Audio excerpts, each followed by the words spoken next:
Bonjour à toutes et à tous, bienvenue dans ce nouveau PF Mercato. On va faire un point sur les rumeurs du moment autour du PSG et elles sont très nombreuses. On essaiera d'être clair, précis et de bien sûr donner notre avis comme d'habitude. Pour ça, je suis avec l'inépuisable Arthur. Est-ce que tout va bien? Salut, bah écoute, ouais, ça va. Voilà, c'est la pleine forme. Je sais qu'on préfère tous les matchs, que ce soit pour les présenter, les débriefer, mais bon, c'est vrai que le mercato, si ça fait du bien, les effectifs qui se dessinent, et peut-être, enfin, une vague de départ au PSG. On va voir tout ça avant de démarrer, évidemment. N'oubliez pas le petit j'aime sur la vidéo pour nous soutenir, et puis abonnez-vous en activant la cloche pour être sûr de ne rien manquer de l'actualité du PSG. C'est parti pour ce point sur les rumeurs autour du PSG. On a essayé de regrouper ça, de faire quelque chose de clair. J'ai une première catégorie, les départs qui semblent très probables, avec notamment Thilo Kehrer, défenseur de 25 ans sous contrat jusqu'en 2023. De nombreux médias ces derniers jours ont évoqué un accord avec West Ham. Ça devrait être un transfert autour de 16 millions d'euros. Et la visite médicale, alors il y a eu ce mardi, ça va peut-être être un peu compliqué, mais globalement tout le monde est d'accord pour dire que ça sera cette semaine. Autre joueur, on a Eric Junior Dinambimbe, milieu de 21 ans, sous contrat jusqu'en 2023. Là aussi, plusieurs médias sont d'accord depuis plusieurs jours pour dire qu'il va à l'Eintracht Francfort. Ça devrait être pour 6 millions d'euros environ et la visite médicale serait proche. Ça se dessine bien. On a un autre départ que je garde dans les très probables, même si c'est peut-être un petit peu moins fait. Ander Herrera, milieu de 33 ans, il a encore 2 ans de contrat au PSG, mais il serait très proche de retrouver l'Athletic Bilbao, peut-être avec une résiliation de contrat, Dernier départ qui semble très probable, Idrissa Gueye, milieu de 32 ans, sous contrat jusqu'en 2023. Lui c'est Everton, ça fait plus longtemps que c'est évoqué, ça a mis du temps, mais enfin ce mardi ça se dessine. Plusieurs médias sont d'accord pour dire que le PSG et Everton sont très proches d'un accord, que Gueye est d'accord pour retourner à Everton, donc ça devrait se faire vite. Petite prudence, c'est qu'il y a déjà eu des rumeurs de visite médicale, je crois il y a 2 semaines, puis la semaine dernière, donc à un moment ça devrait venir, mais on garde cette petite prudence autour du mercato comme d'habitude. Autre catégorie, les départs qui se dessinent mais qui restent un peu flous avec Leandro Paredes, milieu de 28 ans sous contrat jusqu'en 2023. Il serait d'accord avec la Juventus Turin depuis on va dire une semaine environ d'après plusieurs médias et ça fait depuis je crois 2 jours qu'il est question aussi d'un accord avec le PSG qui enfin se dessine. Ça pourrait être un prêt avec option d'achat. C'est voilà, comme je disais, ça reste un peu flou, c'est qu'il n'y a pas encore de chiffres, on n'est pas encore sur un accord complet mais ça a l'air de se faire petit à petit. Et le dernier de cette longue vague de départ qui se dessine, s'il n'y aura pas Icardi aujourd'hui, pour moi ça reste quand même un peu trop flou, mais on a Keylor Navas, gardien de 35 ans sous contrat jusqu'en 2024, ça fait un moment que c'est évoqué, il serait pas content de sa place de numéro 2, il y a un intérêt de West Ham qui a été évoqué très brièvement, alors ça me paraît un peu surprenant, mais sait-on jamais, surtout il y a l'intérêt de Naples qui cherche toujours un titulaire dans ses buts, et c'est un dossier qui est lié au dernier dossier du jour évoqué aujourd'hui, Fabian Ruiz, lui c'est un recrutement, milieu de 26 ans de Naples. Il n'a pas été convoqué pour jouer ce week-end. Beaucoup de médias affirment qu'il est très proche du PSG, lui déjà d'accord pour venir. Le souci justement c'est de régler la question Navas, est-ce qu'il va être échangé ou pas, sous quelle mesure, dans quelle formule. Et pour moi, voilà, j'ai fini le point globalement, toutes les rumeurs, c'est une grosse vague aujourd'hui. Qu'en penses-tu Arthur? Pour moi ça ferait peut-être une belle opération de dégraissage, mais j'ai lu il n'y a pas longtemps dans un de tes articles sur Paris Fan qu'on a eu un petit débat que le départ de Paredes c'est pas une très bonne nouvelle pour toi. Bah écoute, déjà, on voit que tous les milieux de terrain qui sont écartés du groupe, bah déjà sont en instance de Hmm. départ, à part Drexler. Donc bon, ça, on en reparlera peut-être dans un Mais podcast un jour. il n'y a pas de rumeur, il n'y a pas de Mais rumeur. voilà, Hein. bah écoute, voilà, Gay, Ander Herrera, c'est des profils qui se ressemblent un peu, des joueurs qui a priori ne veulent pas partir, a priori ne Hmm. veulent pas quitter leur contrat au Paris Saint-Germain, mais quelque part, voilà, on sait qu'en Angleterre aussi ça paye bien, il y a moyen pour Gay et pour Hmm. Thilo Kehrer notamment, bah, en allant en Angleterre d'avoir quand même un contrat intéressant.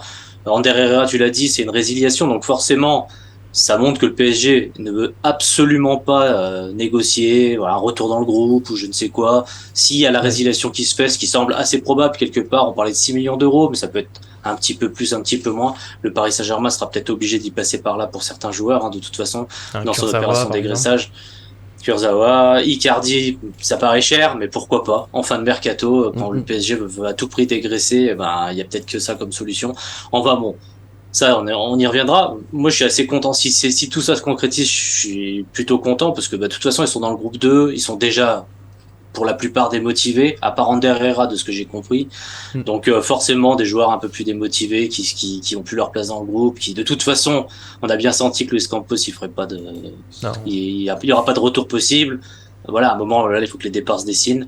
On félicitera Luis Campos quand il aura réussi toute son opération de Avec dégraissage, Antero mais force Henrique. est de constater, avec Antero Henrique bien sûr, mais force est de constater que sur ce mercato-là, il aura peut-être réussi ce que Leonardo n'a pas réussi en plusieurs années, c'est-à-dire faire Mm. partir les joueurs vraiment qui posent un peu problème au niveau salaire et qui jouent peu et qui peuvent voilà amener quelque chose de négatif dans le groupe.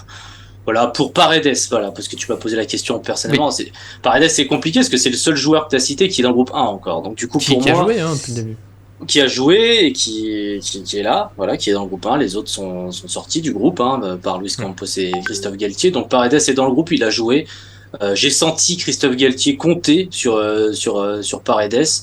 Bon, il va pas s'opposer à un départ, Luis Campos décide, mais quelque part, si ça se fait pas, on a compris que Paredes était encore dans l'équipe, potentiellement rattrapable par le coach. Il n'est pas été mis dehors, voilà, etc. Oui, C'est juste, trouver du temps de jeu un peu plus ailleurs, c'est possible.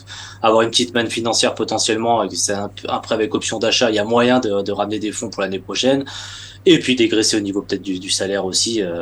Donc c'est plus intéressant. Mais pour moi, Paredes, écoute, voilà, pour l'instant, le PSG a 3 milieux de terrain, 4 avec Danilo, même si je le compte un peu dans les défenseurs. Donc pour l'instant, Paredes, pour moi, il a il a encore, sa place. il a encore sa place. Après, il y a Fabien Ruiz qui va arriver, mais encore une fois, tu l'as dit, même si ça se rapproche, pour l'instant, c'est que des rumeurs, c'est flou. On n'a pas encore d'officialisation ou de presque officialisation. Donc moi j'attends que tout ça se dessine, évidemment. Si t'as Fabien Ruiz qui arrive, ça fait 4 milieux de terrain. Peut-être que Paredes devra partir parce qu'il y a la Coupe du Monde, parce qu'il jouera peut-être moins, parce que pour plein de raisons. Mais pour l'instant, écoute, il est dans le groupe 1 et je suis assez content de ça parce que ça évite, voilà, comme je l'ai dit, Mm. d'écarter tout le monde. On sait jamais. S'il y a un joueur qui part pas à la fin, s'il a été écarté pendant 2 mois, je pense que ça peut être compliqué.